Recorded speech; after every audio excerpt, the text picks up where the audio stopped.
Hi, I'm Michelle Nizen, the principal of Bryden Elementary in the Fairmount Early Childhood Center. I'm here at the construction site of our new Bryden School with the team from Hammond Construction. Hi, I'm Kim Adams, Director of Communications. I'm Rick Vidmar, the Site Superintendent of the Bryden School project. I'm Joe Swantek, Project Executive with Hammond Construction. In this update, we'll take a look at the progress that has been made on the building over the last several months, and as we prepare to transition into the new building in just a few short months. Can you give us an update on the current status of the project at Bryden? So we're currently installing our flooring, our casework, our ceiling grid. As you can see, we got paint on the walls with the colors of the classrooms. Currently doing some site work outside, getting ready for sidewalks to go around the outside of the building. What major progress was made over the summer months? We completed the masonry work on the project, so the bearing and non-bearing masonry walls in the building, the brick veneer on the exterior of the building, which has allowed us now to be working on the cement board siding, which is above the brick veneer outside on portions of the building.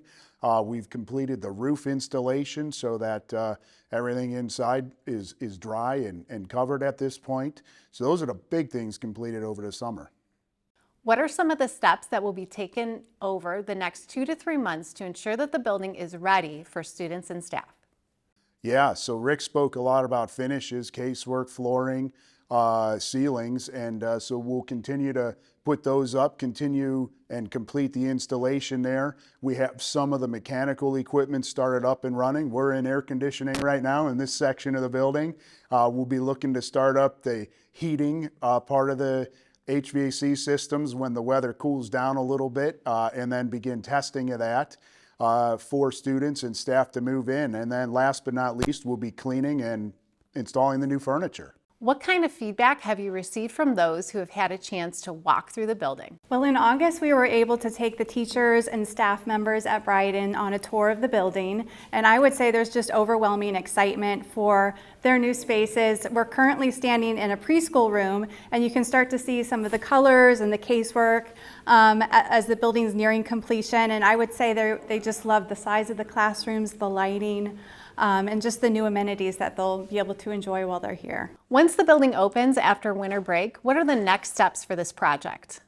So after the students and staff occupy the new building, we will be then on the south side working in the old building, the south side of the site. We'll demolish that building so that we can prepare the site. While we're doing that, of course, we're going to remain in real close proximity as we've done in order to build the new building. The layout will essentially remain the same as far as pick-up, drop-off parking for everybody. It's just that will be a little bit further north in the new building versus us working south in the old building.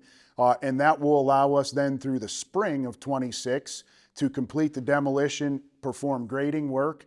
We've got storm sewer to put in, site lighting, a bunch of concrete and asphalt that will all take place throughout the summer of 2026, so that then in the fall of 2026, when the students and staff return, we should be in really the final completion or stages in the final rotation for pickup, drop-off, and use of the site. For more information about this exciting project, visit the Elementary Facilities Update section of our website at beechwoodschools.org.